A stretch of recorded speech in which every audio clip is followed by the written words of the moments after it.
നമസ്കാരം. ആർക്കും എന്തും കയറി പറയാം മോദിയെയും അമിത്ഷായെയും ഉൾപ്പെടുന്ന കേന്ദ്ര സർക്കാരിന് എന്നൊരു തോന്നലുണ്ടായിരുന്നു. ഭാരതീയ ജനതാ പാർട്ടിയോട്, അവരുടെ ആശയങ്ങളോട് പലർക്കും എതിർപ്പുകൾ ഉണ്ടായിരിക്കാം. സ്വാഭാവികമാണ്, അത് ജനാധിപത്യ അവകാശമാണ് എന്ന് കരുതി കേന്ദ്രം ഭരിക്കുന്ന ഒരു ഭരണകൂടത്തെ എന്തും വിളിച്ചു പറയാമെന്നൊരു തോന്നലുണ്ടെങ്കിൽ അതിനുള്ള കൃത്യമായ മറുപടി അമിത്ഷാ കൊടുത്തു കഴിഞ്ഞു. അമിത്ഷായ്ക്കും സൈന്യത്തിനുമെതിരെ പരാമർശം നടത്തിയ മഹുവ മൊയ്ത്രയ്ക്ക് അറസ്റ്റ് വാറന്റ് വന്നിരിക്കുകയാണ്. കുറച്ച് പാറ്റകളും പഴുതാരകളും കൂടി ഇറങ്ങി ഒരു ജനാധിപത്യ രാജ്യത്തിന്റെ ഭരണ സംവിധാനത്തെ തന്നെ അട്ടിമറിക്കാമെന്ന തോന്നലിൽ ചിലർ നടത്തിയ രാഷ്ട്രീയ കോപ്രായങ്ങൾക്ക് ഇന്ത്യയിൽ ഒരു പരിധിയുണ്ടെന്ന് ഓർമ്മിപ്പിക്കുന്നതാണ് മഹുവ മൊയ്ത്രയ്ക്കെതിരായ ഏറ്റവും പുതിയ നിയമ നടപടി. ഇതൊരു വ്യക്തിയെ മാത്രം ലക്ഷ്യമിട്ടുള്ള മുന്നറിയിപ്പല്ല. ഇത് രാഷ്ട്രീയത്തിന്റെ പേരിൽ എന്തും പറയാം, ആരെയും എന്തും വിളിക്കാം, രാജ്യത്തിന്റെ ഭരണഘടനാപരമായ സ്ഥാപനങ്ങളെ അധിക്ഷേപിക്കാം, ഭരണാധികാരികളെ വ്യക്തിപരമായി അപമാനിക്കാം, അതിനുശേഷം അതെല്ലാം രാഷ്ട്രീയ വിമർശനമെന്ന ഒറ്റ വാക്കുകൊണ്ട് കഴുകിക്കളയാമെന്ന ധാരണയ്ക്കുള്ള ഏറ്റവും ന്യായകരമായ മറുപടിയാണ്. ജനാധിപത്യം അഭിപ്രായ സ്വാതന്ത്ര്യം നൽകുന്നുണ്ട്, പക്ഷേ അഭിപ്രായ സ്വാതന്ത്ര്യം അരാജകത്വത്തിനുള്ള ലൈസൻസ് അല്ല. മഹുവ മൊയ്ത്രയ്ക്കെതിരെ ഉയർന്നിരിക്കുന്ന വിവാദത്തിന്റെ പശ്ചാത്തലം 2025 കേന്ദ്ര ആഭ്യന്തരമന്ത്രി അമിത്ഷായെക്കുറിച്ച് അവർ നടത്തിയതായി റിപ്പോർട്ട് ചെയ്യപ്പെട്ട പരാമർശമാണ്. അതിരൂക്ഷമായിരുന്നു ആ പരാമർശം. ബംഗ്ലാദേശിൽ നിന്നുള്ള നുഴഞ്ഞുകയറ്റം തടയുന്നതിൽ അമിത്ഷാ പരാജയപ്പെട്ടാൽ അദ്ദേഹത്തിന്റെ തല വെട്ടി മേശപ്പുറത്ത് വെക്കണമെന്ന തരത്തിലുള്ള വാക്കുകളാണ് അവർ ഉപയോഗിച്ചതെന്നാണ് പരാതിക്കാരൻ ആരോപിച്ചിരിക്കുന്നത്. അതിന്റെ അടിസ്ഥാനത്തിൽ ഛത്തീസ്ഗഡിലെ റായ്പൂരിൽ FIR രജിസ്റ്റർ ചെയ്യുകയും ചെയ്തു. ഇവിടെ ഒരു കാര്യം വളരെ വ്യക്തമായി പറയണം. അമിത്ഷായെ വിമർശിക്കാൻ മഹുവ മൊയ്ത്രയ്ക്ക് അവകാശമുണ്ട്. അമിത്ഷായുടെ നയങ്ങളെ വിമർശിക്കാം, കേന്ദ്ര സർക്കാരിനെ വിമർശിക്കാം, BJPയെ വിമർശിക്കാം, നരേന്ദ്രമോദി സർക്കാരിനെതിരെ രാഷ്ട്രീയ വാദങ്ങൾ ഉയർത്താം.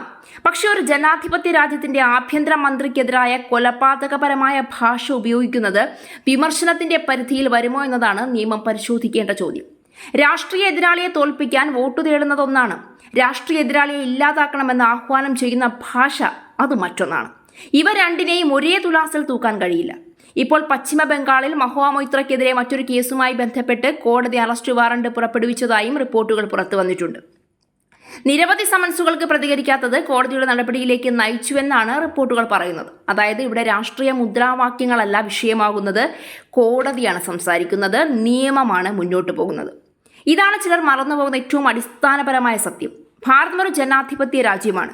ഇവിടെ പ്രധാനമന്ത്രി പോലും നിയമത്തിന് മുകളിലല്ല, ആഭ്യന്തരമന്ത്രി പോലും നിയമത്തിന് മുകളിലല്ല, മുഖ്യമന്ത്രിയും നിയമത്തിന് മുകളിലല്ല, MPമാരും MLAമാരും നിയമത്തിന് മുകളിലല്ല. അപ്പോൾ രാഷ്ട്രീയമായി ശക്തമായ ഒരു പ്രതിപക്ഷ നേതാവിനും നിയമം ബാധകമല്ല എന്ന് കരുതുന്നത് എന്തിന്റെ അടിസ്ഥാനത്തിലാണ്? ഇവിടെയാണ് അമിത്ഷായുടെ രാഷ്ട്രീയ യാത്രയെ വിലയിരുത്തേണ്ടത്. ഇന്ന് ഇന്ത്യയുടെ ആഭ്യന്തരമന്ത്രിയെ അമിത്ഷാ കൈകാര്യം ചെയ്യുന്ന ഉത്തരവാദിത്വം ചെറിയതല്ല. ആഭ്യന്തര സുരക്ഷ, ഭീകരവിരുദ്ധ പ്രവർത്തനം, അതിർത്തി സുരക്ഷ, ഇടതുപക്ഷ തീവ്രവാദത്തിനെതിരായ നടപടികൾ, ജമ്മു കാശ്മീരിലെ സുരക്ഷാ സാഹചര്യം, കേന്ദ്ര സംസ്ഥാന സുരക്ഷാ ഏകോപനം തുടങ്ങി രാജ്യത്തിന്റെ ആഭ്യന്തര സുരക്ഷയുടെ ഏറ്റവും നിർണായക മേഖലകളാണ് അദ്ദേഹത്തിന്റെ മന്ത്രാലയത്തിന്റെ പരിധിയിൽ വരുന്നത്. പ്രത്യേകിച്ച് ജമ്മു കാശ്മീരിൽ ഭരണഘടനാപരമായ മാറ്റങ്ങൾ നടപ്പാക്കുന്നതിൽ മോദി സർക്കാരിന്റെ നിർണായക മുഖമാണ് അമിത്ഷാ. 2019 ഓഗസ്റ്റ് 5 ആർട്ടിക്കിൾ 370 പ്രത്യേക വ്യവസ്ഥകൾ നീക്കം ചെയ്യുന്നതിനുള്ള തീരുമാനവും ജമ്മു കാശ്മീരിന്റെ പുനഃസംഘടനയും പാർലമെന്റിൽ അവതരിപ്പിച്ചത് ആഭ്യന്തരമന്ത്രിയായിരുന്ന അമിത്ഷായായിരുന്നു. അത് രാഷ്ട്രീയമായി ആരും പിന്തുണയ്ക്കാം, എതിർക്കാം. പക്ഷേ ഒരു കാര്യം നിഷേധിക്കാനാവില്ല, ഇന്ത്യൻ രാഷ്ട്രീയത്തിലെ ഏറ്റവും വലിയ ഭരണഘടനാപരമായ തീരുമാനങ്ങളിലൊന്നായിരുന്നു അത്. അതുപോലെ തന്നെ രാജ്യത്തിന്റെ ആഭ്യന്തര സുരക്ഷയെ കൂടുതൽ ശക്തിപ്പെടുത്തുന്നതിനായി കേന്ദ്ര ഏജൻസികളും സംസ്ഥാന സുരക്ഷാ സംവിധാനങ്ങൾക്കും ഇടയിൽ ഏകോപനം ശക്തിപ്പെടുത്താനുള്ള ശ്രമങ്ങളും അമിത്ഷായുടെ കാലയളവിൽ വളരെ ശ്രദ്ധേയമായി മാറി.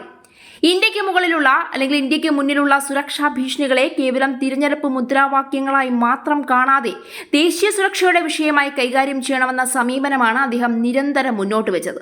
ഇതുകൊണ്ടാണ് അമിത്ഷായെ വിമർശിക്കുന്നവർക്ക് പോലും ഒരു കാര്യം അംഗീകരിക്കേണ്ടി വരുന്നത്, അദ്ദേഹം ഇന്ത്യൻ രാഷ്ട്രീയത്തിലെ ശക്തമായ ഭരണാധികാരികളിൽ ഒരാളാണ് എന്നുള്ളത്. അത്തരമൊരു വ്യക്തിയെ വിമർശിക്കാം, പക്ഷേ വ്യക്തിപരമായ വിദ്വേഷം രാഷ്ട്രീയ ഭാഷയായി മാറുമ്പോൾ അത് ജനാധിപത്യത്തിന് തന്നെ അപകടകരമാണ്, കേട്ടിരിക്കുന്നത് നാണക്കേടാണ്.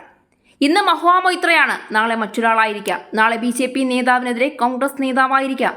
മറ്റന്നാൾ മറ്റേതെങ്കിലും ഒരു നേതാവായിരിക്കാം. അതുകൊണ്ട് തന്നെ ഈ വിഷയം പാർട്ടി കണ്ണാടിയിലൂടെ മാത്രമല്ല കാണുന്നത്, ഇതൊരു രാഷ്ട്രീയ മര്യാദയുടെ വിഷയമാണ്. ഇന്ത്യൻ പാർലമെന്റ് രാജ്യത്തിന്റെ പരമോന്നത ജനാധിപത്യ വേദികളിലൊന്നാണ്. അവിടെ ഇരിക്കുന്ന ഓരോ അംഗത്തിനും വാക്കിന്റെ ശക്തി അല്ലെങ്കിൽ അതിന്റെ വില അറിയേണ്ട ഉത്തരവാദിത്തമുണ്ട്. കാരണം സാധാരണക്കാരൻ പറയുന്ന ഒരു വാക്കിനേക്കാൾ വലിയ പ്രതിഫലനമാണ് ഒരു പാർലമെന്റ് അംഗം പറയുന്ന വാക്കിനുണ്ടാവുക. അപകീർത്തി പരാമർശ കേസിലാണ് തൃണമൂൽ കോൺഗ്രസ് MP ആയിരിക്കുന്ന മഹുവ മൊയ്ത്രയ്ക്കെതിരെ അറസ്റ്റ് വാറണ്ട് കോടതി പുറപ്പെടുവിച്ചിരിക്കുന്നത്. പശ്ചിമ ബംഗാളിലെ കൃഷ്ണനഗർ കോടതിയാണ് വാറണ്ട് പുറപ്പെടുവിച്ചത്. ജൂൺ മാസം 12-ാം തീയതി കേന്ദ്ര ആഭ്യന്തരമന്ത്രി അമിത്ഷായ്ക്കും ഇന്ത്യൻ സൈന്യത്തിനുമെതിരെയാണ് സമൂഹ മാധ്യമങ്ങളിൽ വളരെ മോശകരമായ രീതിയിൽ അപകീർത്തി പരാമർശം നടത്തിയിരിക്കുന്നത്. പിന്നാലെ സാമുദായിക മൈത്രി തകർത്തു എന്നും ഹൈന്ദവ വികാരത്തെ വ്രണപ്പെടുത്തിയെന്നും ഉൾപ്പെടെയുള്ള ആരോപണങ്ങളിൽ ജൂൺ 17-ാം തീയതി മഹുവയ്ക്കെതിരെ കൃഷ്ണനഗർ ജില്ലാ കോടതിയിൽ കേസ് രജിസ്റ്റർ ചെയ്യപ്പെട്ടു. ഹാജരാകാൻ ആവശ്യപ്പെട്ട് ഒന്നിലധികം സമൻസുകൾ കോടതി അവർക്ക് അയച്ചിരുന്നു. എന്നാൽ മഹുവ കോടതിയിൽ ഹാജരായില്ല. ഓഗസ്റ്റ് 18-ന് ഹാജരായേ മതിയാവൂ എന്ന് അറിയിച്ചിരുന്നെങ്കിലും അന്നും മഹുവ കോടതിയിൽ ഹാജരായില്ല. തുടർന്നാണ് ഹാജരാകാനുള്ള സമയം ഓഗസ്റ്റ് 19-ാം തീയതി വൈകിട്ട് 5 മണി വരെ നീട്ടി നൽകിയത്. എന്നിട്ടും ഹാജരാകാതെ വന്നതോടെയാണ് കോടതി അറസ്റ്റ് വാറണ്ട് ഇപ്പോൾ പുറപ്പെടുവിച്ചിരിക്കുന്നത്. വാക്കുകൾക്ക് ഉത്തരവാദിത്തമുണ്ട്, സ്വാതന്ത്ര്യത്തിന് ഉത്തരവാദിത്തമുണ്ട്, അധികാരത്തെ ചോദ്യം ചെയ്യാനുള്ള അവകാശത്തിനും അതേ ഉത്തരവാദിത്തമുണ്ട്. ഇവിടെ BJPയെ പിന്തുണയ്ക്കുന്നവർ പോലും മനസ്സിലാക്കേണ്ട ഒരു കാര്യമുണ്ട്. BJPയെ പിന്തുണയ്ക്കുന്നു എന്നതുകൊണ്ട് BJP നേതാക്കൾക്ക് എന്തും പറയാനുള്ള അവകാശമില്ല. അതുപോലെ BJPയെ എതിർക്കുന്നു എന്നതുകൊണ്ട് BJP നേതാക്കളെ കുറിച്ച് എന്തും പറയാനുള്ള അവകാശവും ആരും നേടുന്നില്ല എന്ന് ഓർക്കണം. ഇതാണ് ജനാധിപത്യത്തിന്റെ സൗന്ദര്യം.